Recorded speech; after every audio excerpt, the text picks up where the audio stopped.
Hey, what's going on, everybody? Welcome back to the channel. I'm your host, Slackers, bringing you guys our next matchup in the Smash Bros. Upgraded Tournament.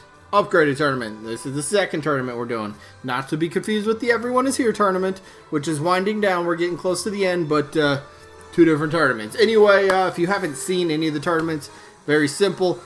Put some characters into a tournament each day on the channel. I upload one of the matches from the tournament, how the matches work. I talk about the two characters. I'll go over maybe a mini moveset pool, maybe some facts, maybe some personal, I don't know, a story or whatever it might be. And then we'll vote between one of the two characters down in the comment section. But there's a few rules that we have to follow. Don't worry, they're very simple rules. So let me put them up on screen. All right, rule number 1, keep this in mind. You have to be a little open-minded for this sort of tournament. This has to do with all potential upgradable characters. So this tournament only consists of assist trophies, Mii costumes, spirits, background characters, Pokemon, stuff like that. If it has the potential to be upgraded, it's in the tournament. So that's what this is. So you gotta be a little open-minded for this. But rule 2, you only get one single vote per person. Let's keep it fair that way, alright? Simple. Rule 3, how do you vote? Simple. Down in the comments, type the name of the character that you're voting for. If you happen to like both the characters, you can vote for both characters by simply typing the word both. Rule number 4, this is a double elimination tournament, meaning a character has to lose 2 times before being eliminated from the tournament. And then once we get to the results to determine the winner and loser of each individual match, if there happens to be a tie, we're going to flip a coin on camera. It's the fairest way to break a tie. And then each matchup voting-wise only lasts for just 1 week. So you have 7 days to get your vote in from when an episode first gets uploaded. Those are the rules. Let's go to the video that's going to play right about now. Alright, so this is the now part of the video that I was just referring to for no reason whatsoever. Who cares? Stop rambling.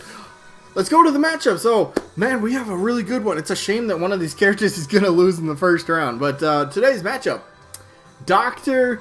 Eggman, the villain from the Sonic series, is his first match in this tournament is against Krystal from Starfox. And as we all know, or if most of us probably know from the other tournament, Krystal's been doing very well. She's still alive in the other tournament. We'll see. I think she's actually facing Tails, so this is kind of weird. She's facing Tails in one tournament, and she's facing Eggman in this one. So, man, she's got to take out the Sonic team before she can even be considered, I guess. But let's do this. Both characters, great moveset potential. I think Eggman's probably, no, he's definitely more recognizable than Krystal, but that doesn't mean she doesn't have a chance, right? So we'll start Eggman though. So as we know, villain from the Sonic series, and he's awesome. All right, cool. You got those. So how about those imaginary boxes we talk about? Popularity, yes. Moveset, abso-freaking-lutely. There's 2 different routes you could take with that. I think one makes a bit more sense, which I'll explain in a second. And then, is he recognizable? Is he relevant? Relevancy has nothing to do with it, but there's still people that think that. And if you want to think that, that's fine. I ain't gonna stop you. I don't care. You can think whatever you want. But so Eggman's got all those imaginary boxes checked, right? So Eggman moveset potential, I always go with the Eggmobile type of moveset. So if and I think this was a really interesting way to potentially hint at how they might envision the character playing. So the Eggman spirit itself, which is a legend spirit in Smash Ultimate. If you've ever fought that battle, you'll know you end up fighting against, I believe it's the Roy Koopaling, but the Koopaling that's in the Bowser, the Koopa clown car. So it's very interesting that they decided to take the route of a character that's in some sort of mobile, some sort of cart, something that moves around a lot. It's not a character that has 2 feet on the ground. I find that interesting that they decided to do that, right? So again, Eggman would be phenomenal. I mean, besides Bowser Jr., everybody else pretty much plays on the ground.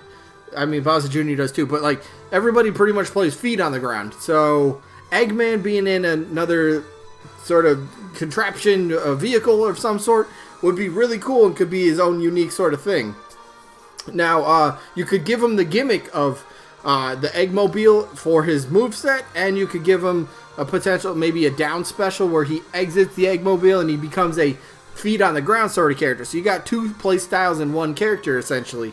But the Eggmobile, you can see a few things on screen as long as my face cam's not blocking it. Might be, but the simple stuff. Egg Drill, side special, simple. Got a flamethrower. Is that on here? Yeah, Egg Flame. Neutral special. Shoots out a flamethrower. Charizard and Bowser have that. So, give it to Eggman. Awesome. Egg Hammer. Easy. Whoop bam! Forward smash. Simple. Egg Mine. I guess that would have to be like a... I can see that being a down air. I can see that being the down air. Easy. A little drill going straight down. Cool. Easy. Pretty much similar, if not identical, to Bowser Jr.'s down air. Speaking of Bowser Jr., look who I'm training. You're going to be a raid boss in Season 2. You didn't hear that yet. It's a secret. But, yeah, so he's got similarities to Bowser Jr., so you can use that as a base model for the character going forward in development, if he were to happen, which would be really cool. And then again, like I was saying, you could give him the maybe a down special where he exits out of the Eggmobile, which would be kind of cool. Maybe his up special instead. His up special, maybe his Eggmobile, he kind of like flies it upwards, similar to how Bowser Jr.'s works. So like when Bowser Jr. jumps out of the Koopa Clown car, you know, he's actually just Bowser Jr. for a little bit. What if Eggman's Eggmobile ends up flying upwards and kind of explodes, and he just kind of like comes plummeting back down? So it's kind of like an arcing thing, and he comes down. So after he lands, then he becomes the boots on the ground. So then his up special would end up changing, where he maybe jumps into an Eggmobile or something like that. I don't know. Some sort of swapping playstyles, I suppose. I guess that could be his fun little mechanic for the character. So he's got potential. He's got the recognizability, the fun factor, popular. He's got it all. And I think it'd be so awesome. Plus the Sonic series just deserves a second rep. I don't know how many times I have to say it.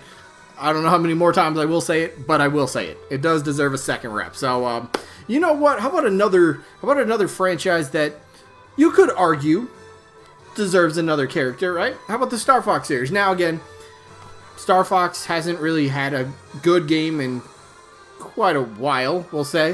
The Wii U, there's definitely no games on the Wii U anybody talks about. Those that didn't count. It pretty much didn't exist because of the controls were so bad. But again, that didn't exist. So Starfox, again, Krystal going back to Brawl. That's when her popularity skyrocketed. You know, from the staff. You know, the rocket boost. She rocket boosted into, well, Smash Bros. Almost, kind of. She was very big, had a huge following, even in Japan. Now keep that in mind, right? Sometimes that could be a deciding factor. Is Japan, do they like a character? Sure, maybe they have a better chance then. But again, just because Japan might like you, or maybe they don't know you at all, that's not the be-all, end-all, but I'd have to say it would help her chances, potentially. Again, she was so huge, so big. She was one of the most, kind of requested, yes, but most speculated first-party characters to join the roster at the time, which didn't happen, which kind of threw a lot of people off. So bizarre that it didn't happen, but in Brawl, we did get Wolf, which was really awesome. I love Wolf. Speaking of raid bosses for Season 2. I gotta stop spoiling who's in Season 2. That'll be its own video, but not everybody. Gotta keep those a secret. Anyway, Krystal, though, again, she has the popular... It's still around. There's still a pretty good chunk of people that still support her, still want to see her playable. And I think that could potentially be the reason why she did get her... her assist trophy in Smash Ultimate. I think that could have been a reason. There's still people wanting to see her, so it'd be really cool. This moveset is really bad, by the way. Terrible. Neutron Bomb, Staff, Run Hit Back, and Gun. Like, there's no creativity in that. The whole moveset is revolved around her staff. Sure, could you give her Neutron Bomb? I suppose. Is that even what it's called? I don't even remember that. And then Run Hit Back? What the hell is that? Whatever. Whatever. This is a terrible mock-up. I should not be using this one, but the whole moveset would be revolved around the staff. I've gone over this many times. Shoots fireballs, can freeze your opponent. It's got ground quakes. You can use the staff for actually, beating up your opponent. It's got the rocket boost. It can shield projectiles. It's got all sorts of fun stuff. And then get, her homeworld, Dinosaur Planet. Get that involved in her Final Smash. Have Tricky and a bunch of dinosaurs come stampeding across the screen for the Final Smash. which would be pretty cool. So I guess she has a blaster. I don't remember her using a blaster though. I don't remember. Besides, yeah, I don't remember. If she does, I suppose. No, don't give her. Do not give her a blaster. We don't need anything that resembles Fox, Falco.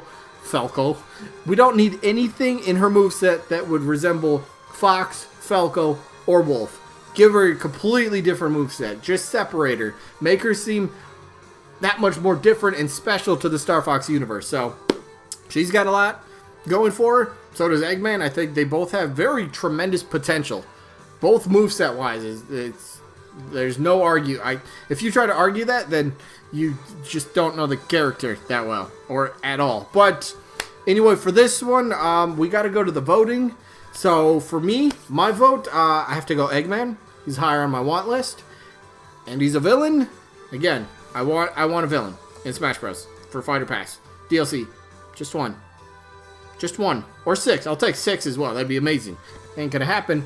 But we got to start with 1. So, Eggman has my vote. I guess that's going to wrap it up for this one. So, let me know who you guys are voting for. Eggman, Krystal, or both. They're all good options. Anyway, I guess sneak peek for Monday. So, Monday we'll finally start getting results from the tournament. Which, what was the matchup? It was, hello, tournament. You want to do a thing? You want to do the thing? There we go. First matchup from the tournament was Tails, who's taking a Ring Fit trainer, so we'll see who wins that, and who is the first one to drop to the loser bracket. And then the matchup for Monday. This could be interesting. Eevee from Pokemon, one of the most iconic, most popular Pokemon out there, right? Is taking on one of the more controversial characters, shall we say, in Geno from Super Mario RPG. Could be fun. Could be a nice matchup, but we'll see that. That's Monday. Today's wrapping up. I hope you guys enjoyed. Hopefully catch you on the next one. Peace out, everybody.